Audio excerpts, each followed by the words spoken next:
Primeira carta de Pedro, capítulo 2, do verso 18 ao 20, diz assim: Servos, sede submissos com todo o temor ao vosso Senhor, não somente se for bom e cordato, mas também ao perverso, porque isto é grato, que alguém suporte tristezas, sofrendo injustamente, por motivo de sua consciência para com Deus. Pois que glória há se, pecando e sendo esbofeteados por isso, o suportais com paciência? Se, entretanto, quando praticais o bem, sois igualmente afligidos e o suportais com paciência, isto é grato a Deus. Vamos orar.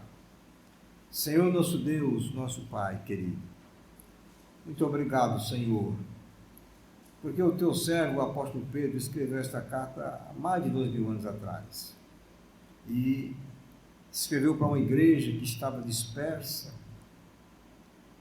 E hoje, Senhor, nós podemos ler esta carta, uma parte dela, e podemos ser edificados pelo Senhor. A tua palavra, Senhor, é a mesma. A tua palavra, ela é sempre válida em todos os tempos e em todas as épocas, Senhor amado. Há sempre uma aplicação para nós na tua palavra, porque os princípios aqui estabelecidos são princípios eternos. Por isso, meu Pai amado, eu te peço que nos ajudes na exposição desta passagem, para que, Senhor, a tua igreja seja edificada e compreenda, Senhor, o que aqui vai ser exposto e ensinado. Que o ensinamento que vamos tirar daqui, Senhor, não fique apenas na nossa mente, mas vá lá para o nosso coração, desça para o nosso coração, tome assento ali, ó Deus amado, e mude a nossa vida. É o que nós oramos e pedimos em nome de Jesus. Amém. Bem, meus irmãos, o apóstolo Pedro, ele está fazendo várias exortações para aquela igreja, né?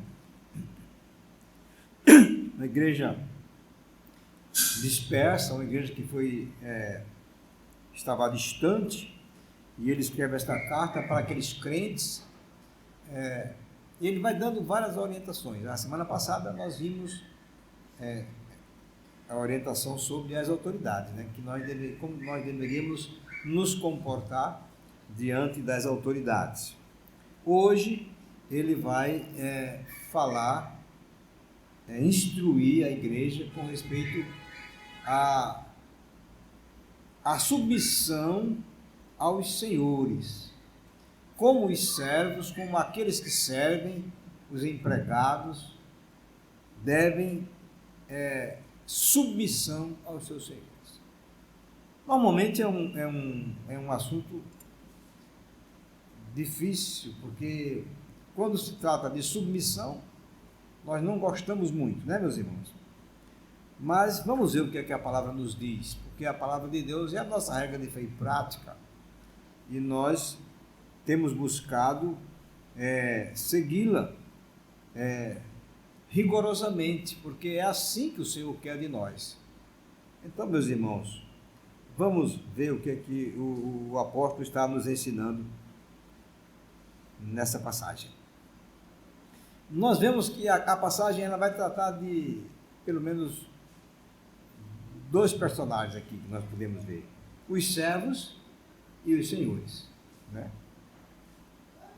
Os servos, a palavra grega para servo aqui, meus irmãos, não é a palavra doulos, que é a palavra usada para escravo. Não é. É uma outra palavra que se refere a um servo doméstico, a um servo que trabalha numa casa ou num estabelecimento, sob a autoridade do dono da casa ou do chefe da família.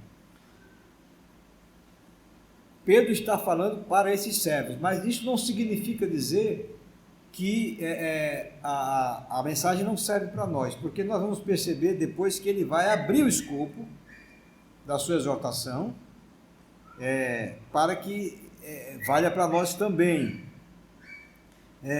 Pedro estava escrevendo, como já dissemos, a igreja da dispersão, e certamente ele estava se dirigindo aos servos crentes daquela igreja, que poderiam estar passando por alguma dificuldade nessa área. Crentes que trabalhavam em residências, ou eram empregados de algum estabelecimento, e que estavam sujeitos aos seus senhores. E provavelmente, para que Pedro trate dessa questão, é possível que alguns tenham tido alguns problemas com os seus senhores. Porque, falando dos senhores, havia senhores bons, que tinham consideração pelos seus empregados, tratavam-os bem, isso é verdade, mas havia também senhores injustos, senhores que eram inescrupulosos, que tratavam mal aqueles que o serviam. Pedro sabia disso, por isso que ele está instruindo os seus irmãos. Vejam, a palavra que ele usa para Senhor aqui, meus irmãos, por incrível que pareça, no grego, é a mesma palavra de onde vem o termo déspota para nós. Então vocês já viram que ele está se referindo realmente a esse tipo de gente, né? Alguém que tem autoridade ilimitada, senhor absoluto e arbitrário, tirano e opressor. Quando ele diz que eles devem obedecer aos seus senhores, ele está se referindo a esse tipo de senhor. Porque obedecer aos senhores bons, aqueles que são bons senhores, que têm consideração pelos seus empregados, pelos seus servos, é mais fácil, né? Agora, obedecer a esses não é assim tão fácil. Então, veja, o texto nós podemos dividir em duas partes. No versículo 18, Pedro diz para aqueles crentes que eram servos, que trabalhavam lá, na dispersão onde eles estavam, nas cidades onde eles viviam: sejam submissos. Servos, sejam submissos. Essa é a primeira divisão do texto. A exortação do apóstolo, meus irmãos, é que aqueles servos deveriam ser submissos aos seus senhores incondicionalmente. Esta que é a exortação. E talvez isto fique mais difícil, né? Veja o que o texto diz. Servos, versículo 18. Sejam submissos com todo o temor ao vosso Senhor, não somente se for bom e cordato, mas também ao perverso. Então, é incondicionalmente. Se for bom ou se for ruim, se for um servo, se for um senhor que trata bem ou que trata mal. A submissão daqueles que servem crentes que são empregados, que servem de alguma forma, segundo a orientação do apóstolo, é uma submissão incondicional. Não importa se os seus senhores são bons ou maus, se os trata com consideração ou se os trata com opressão, se são justos ou se são injustos. A orientação e a exortação do apóstolo é: sejam submissos aos vossos senhores. Na semana passada, na passagem que nós estudamos, pregamos na semana passada, o apóstolo Pedro, ele diz que nós somos livres. Ele diz: mas não useis dessa liberdade para dar lugar à carne. Mas ele diz que nós somos livres, mas devemos viver como servos de Deus. Eu até coloquei no tópico: servos livres, aliás, livres servos. Somos livres, mas ao mesmo tempo somos servos. Então vejam, esse é o princípio que Pedro vai estabelecer aqui. nós somos, meus irmãos, servos de Deus. Então nós somos, para todos os efeitos, servos. O Senhor Jesus nos chama de servos. O Senhor Jesus chega a dizer que depois que nós tivermos feito tudo aquilo que deveríamos fazer, nós somos servos inúteis, porque só fizemos a nossa obrigação, aquilo que era para fazer e nada além disso. O servo útil é aquele que, além de fazer a sua obrigação, faz um pouco mais. Mas Jesus disse que normalmente nós não agimos dessa forma. Então veja, nós somos livres em Cristo, mas ao mesmo tempo nós somos servos de Deus, e esse princípio continua. Vejam o que é que o apóstolo Paulo, baseado na lei que diz: amarás o teu próximo como a ti mesmo, veja como é que ele exorta os crentes. Em Gálatas capítulo 5, versículo 13, ele diz assim, olha: sede servos uns dos outros pelo amor. Então Paulo já deixa claro que todos nós, meus irmãos, somos servos uns dos outros. O amor de Cristo, o amor de Deus que foi derramado em nosso coração pelo Espírito Santo, quando nós recebemos a Cristo, esse amor nos constrange, este amor nos leva a sermos servos uns dos outros. É assim que vive o crente. E é justamente por causa desse princípio que o apóstolo Pedro vai dizer, nós vamos passar para o segundo ponto, que ele vai tratar do sofrimento injusto, mas aí ele já não se atém apenas àqueles servos que estão passando por alguma dificuldade, para os quais ele está escrevendo, mas aí ele amplia o escopo da sua exortação para todos aqueles que sofrem injustamente. E neste caso aqui, o apóstolo Pedro, ele nos coloca duas situações. A primeira situação está no versículo 19. Aqueles que sofrem injustamente. Veja que ele diz aqueles, né?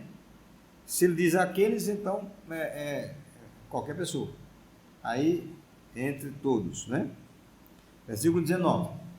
Porque isto é grato, que alguém suporte tristeza, sofrendo injustamente, por motivo de consciência para com Deus. Porque isto é grato. É grato que alguém suporte tristeza, por sofrer injustamente. É isso que o apóstolo está dizendo. Meus irmãos, vejam, a palavra grega para grato aqui é a palavra charis ou charis. Cada um chama de um jeito diferente. Geralmente essa palavra é traduzida por graça. Graça, a graça de Deus. Mas essa palavra pode ser também aquilo que dá alegria. É como se o apóstolo estivesse dizendo assim: porque isto é aquilo que dá alegria a vocês. Que alguém suporte tristeza, né, com paciência. Eu sei que é difícil vocês entenderem isso, meus irmãos. Sofrer injustamente pode ser ou pode se tornar na vida do crente um motivo de alegria. Pode. Se o crente tiver a consciência de que isto agrada a Deus. Se ele tiver essa consciência, então sofrer injustamente pode ser uma coisa que se torne um motivo de alegria na vida dele. Mas eu sei que isto parece um paradoxo, não é, meus irmãos? Eu sei disso. Por que é que eu vou me alegrar?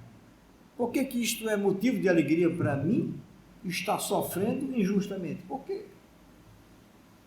Mas há alguns paradoxos nas Escrituras, viu? E esse é um deles. Meus irmãos, certamente os valores do reino são contrários aos valores do mundo, meus irmãos. São contrários.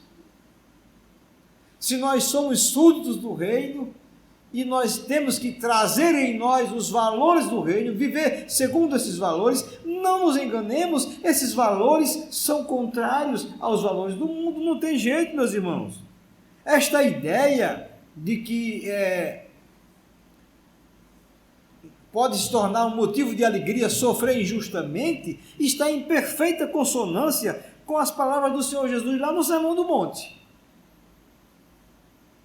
O Senhor Jesus, ele vai dizendo as bem-aventuranças. Na última bem-aventurança, ele diz: bem-aventurados sois, quando por minha causa vos injuriarem, e vos perseguirem, e mentindo disserem todo o mal contra vós. Olha o que é que ele diz: regozijai-vos, e exultai, porque é grande o vosso galardão nos céus. Então, meus irmãos, está em perfeita consonância com o ensino de Jesus. Se eu entender que passar por essas coisas agrada a Deus, porque há um galardão nos céus para quem passa por essas coisas, em obediência ao Senhor, calado, pacientemente. Então isto pode se transformar, pode se tornar na minha vida um motivo de gratidão, como eu dizer, grato. Obrigado, Senhor, porque me deste força para passar por isso sem dizer nada. Ou um motivo de alegria também, meus irmãos. Pode ser.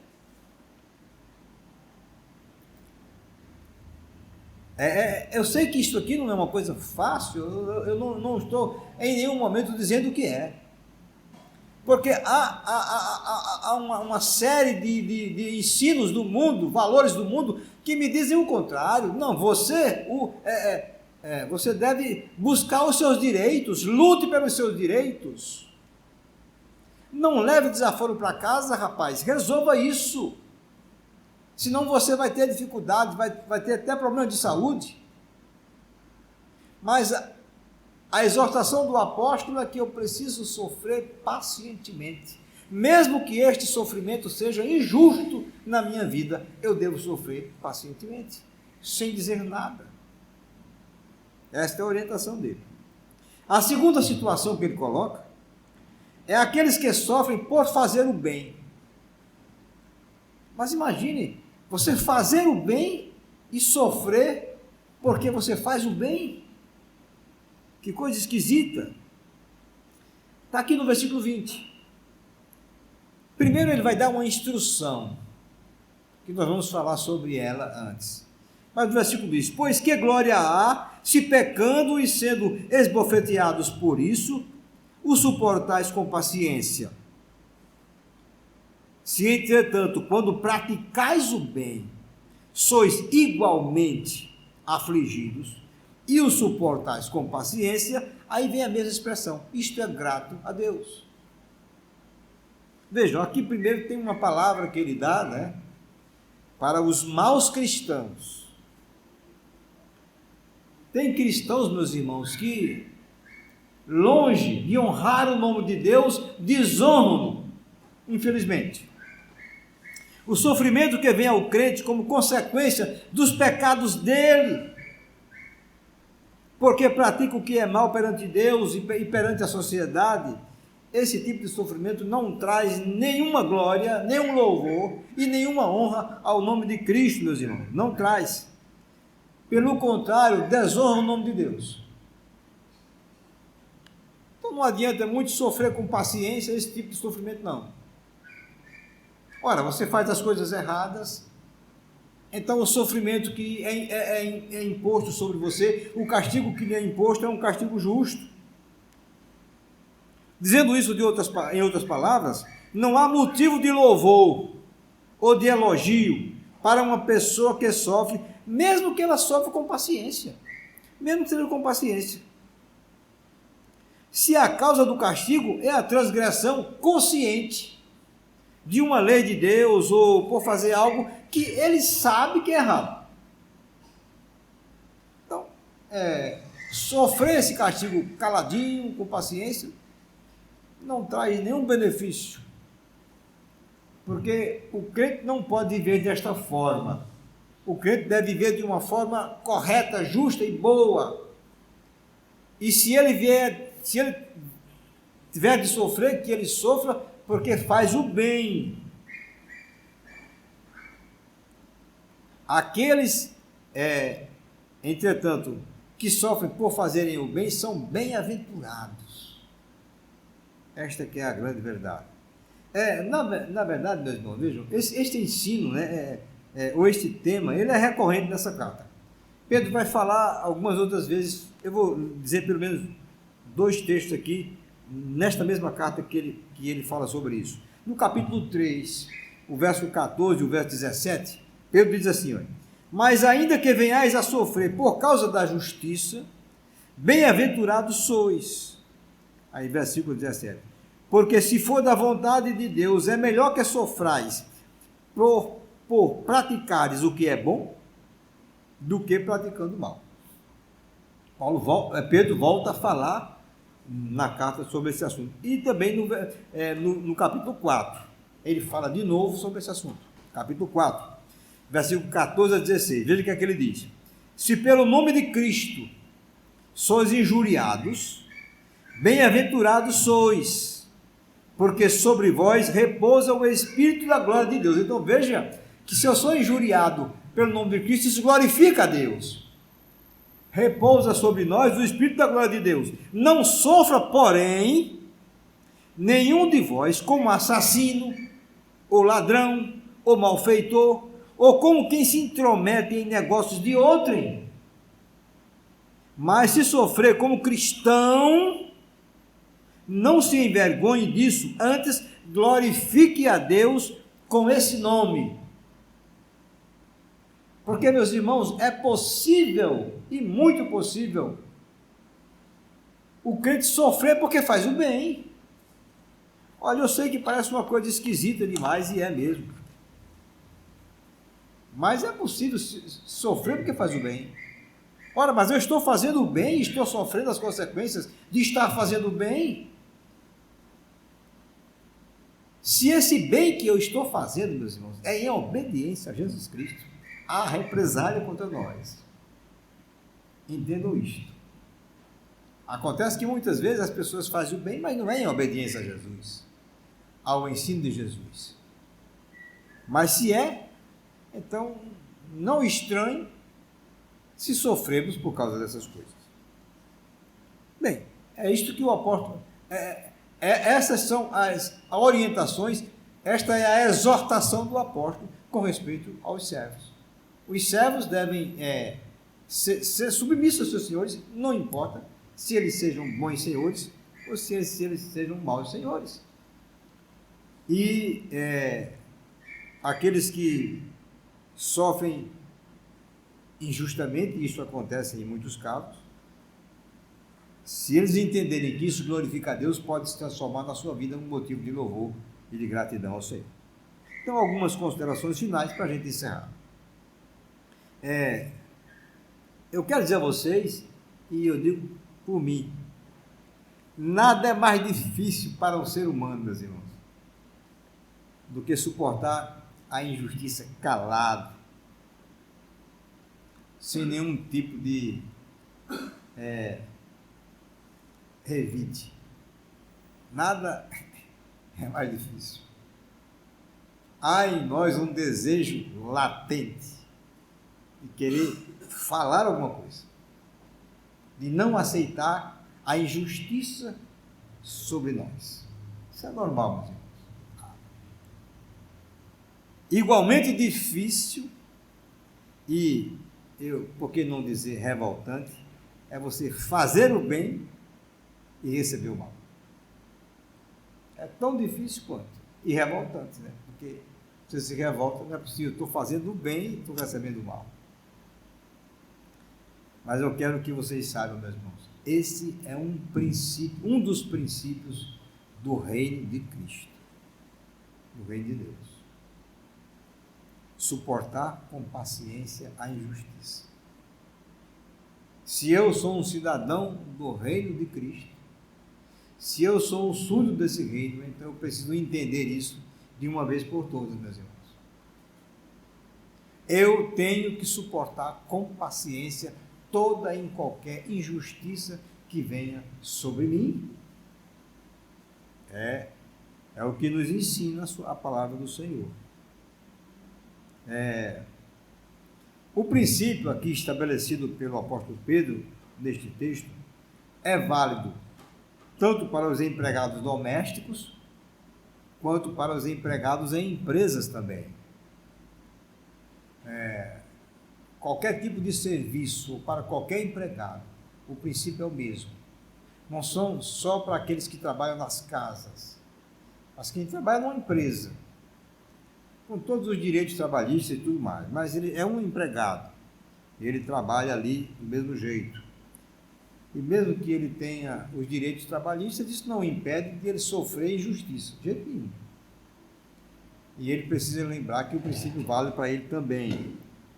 Quando o empregado é tratado injustamente e ele aceita o maltratamento, não respondendo com raiva, ou com hostilidade, ou com descontentamento, orgulho ou revolta, confiando no cuidado soberano de Deus, ele alcança o favor de Deus. Agora, quando ele recebe a injustiça, ou ele é tratado mal e ele revida, então ele tira de Deus a oportunidade de fazer a justiça que era necessária ser feita. Não cabe a nós fazermos isto, mas entregarmos tudo isto nas mãos do Senhor. Observe, como súditos do reino de Cristo, os princípios pelos quais vivemos estão na palavra de Cristo, estão nas Escrituras, nos ensinos do Senhor. E veja o que é que o Senhor nos ensina, veja qual é a orientação dele. Lá em Mateus capítulo 5, eu peço que vocês abram, do versículo 38 ao 41. Por isso que eu disse a vocês, sempre que possível, leiam o Sermão do Monte, do capítulo 5 até o 7. Porque ali há um denso conteúdo para a vida prática do cristão. Veja o que é que o Senhor Jesus disse: ouvistes que foi dito, olho por olho, dente por dente. Eu, porém, vos digo, não resistais ao perverso. Veja, nós não podemos resistir ao perverso, porque alguém que nos faz maldade no nível de ser injusto é um perverso. Não resistais ao perverso, mas a qualquer que te ferir na face direita, volta-lhe também a outra.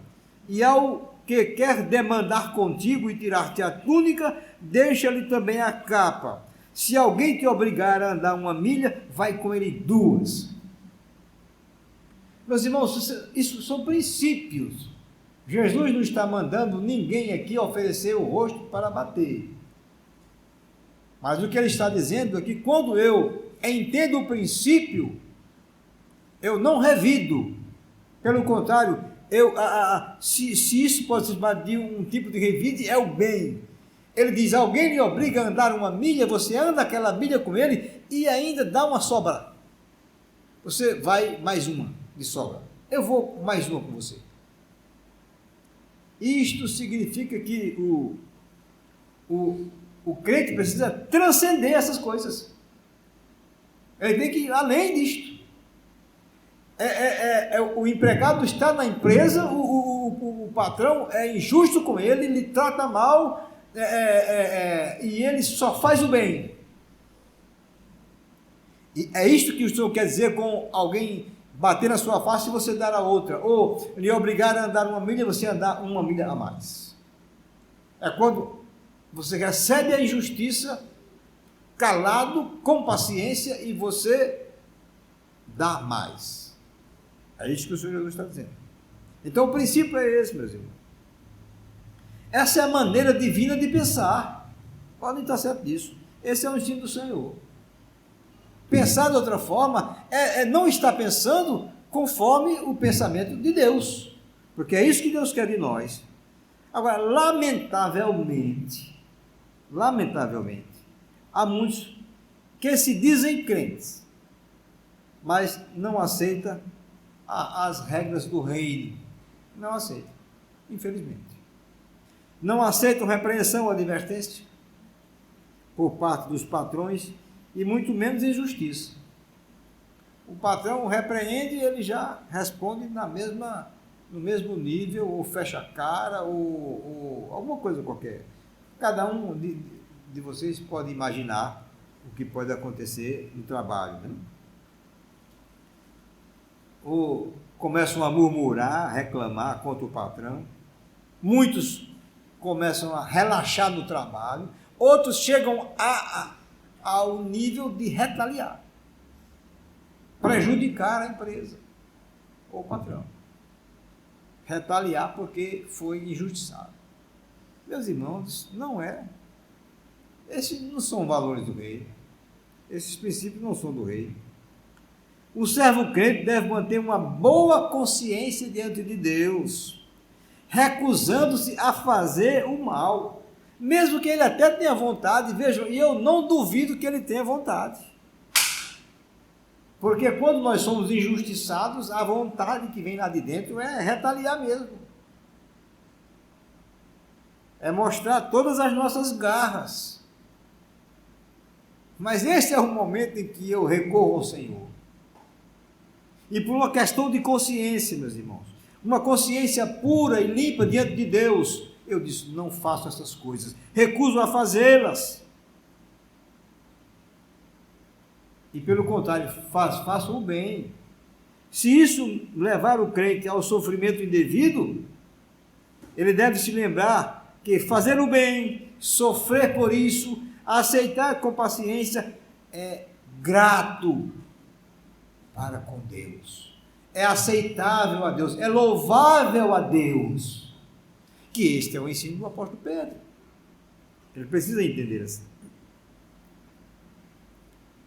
Meus irmãos, eu quero que vocês saibam de uma coisa: Deus leva isto em consideração, viu? Entendam isto. Deus leva isto em consideração. Quando eu entender que esse sofrimento faz parte dos planos de Deus na minha vida, e eu passar por ele com paciência, não para a minha glória, porque também não adianta sofrer e depois ficar achando que a glória é minha, não, mas para a glória dele, por causa do nome dele, porque eu quero obedecer a sua palavra, Deus leva isto em consideração, meus irmãos. Entendam isto. Deus leva isto em consideração. Talvez este seja uma boa coisa que nós estamos dizendo aqui, tá certo? Talvez seja a melhor coisa que vocês ouviram hoje. Deus leva isto em consideração. Pode até parecer que não. Eu sei que às vezes o crente diz: rapaz, Deus me esqueceu. Deus se esqueceu de mim.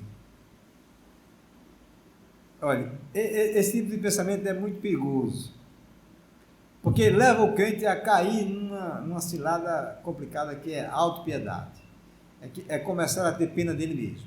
Isso é perigoso, não é bom. Isso pode levar a depressão e qualquer outra coisa, e outras coisas mais. O nosso pensamento é a nossa boa consciência para com Deus. Não, o Senhor é soberano, sabe todas as coisas. O meu dever como servo é obedecer a sua palavra. Esse é o meu dever. Somente isto. E me alegrar porque estou obedecendo. A minha alegria deve ser obedecer. O resto, Deus se encarrega de fazer. É por conta dele. Meus irmãos, que Deus nos abençoe e nos dê graça para entendermos essas coisas. Eu sei que muita gente aqui é empregado, trabalha em algum lugar, tem um patrão ou uma patroa, muita gente aqui, sei disso.